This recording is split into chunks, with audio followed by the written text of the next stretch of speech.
Hello, hi எல்லோரும் எப்படி இருக்கீங்க? நல்லா இருப்பீங்கன்னு நினைக்கிறேன். இன்றைக்கி டின்னர் சீரீஸ் பார்க்கலாமா? இந்த ரெசிபி வைரலாக இன்ஸ்டாவில் போயிட்டுருந்தது. சரி ட்ரை பண்ணி பார்க்கலாமேன்னு ட்ரை பண்ணேன்.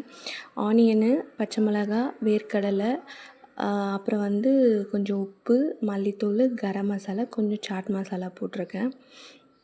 அப்புறம் கொஞ்சம் கொத்தமல்லி போட்டிருக்கேன். எல்லாத்தையுமே சும்மா கொரகொரப்பாக அரைச்சிக்கிட்டா போதும். ஃபுல் பேஸ்ட்டாக அரைக்கணும்னு அவசியம் இல்லை. அரைச்சிக்கலாமா?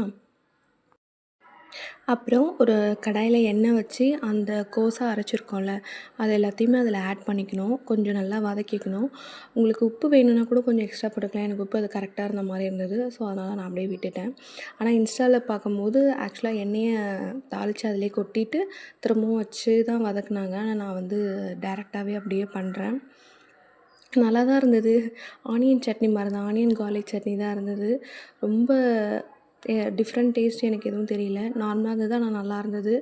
இது கூட ராகி தோசை மாவு கொஞ்சம் அரிசி மாவு லெஃப்ட் ஓவர் இருந்தது. அது கூட ராகி மாவு கலந்துக்கிட்டு நான் தோசை போட்டுக்கிட்டேன். Thank you, bye. தேங்க்ஸ் ஃபார் வாட்சிங்.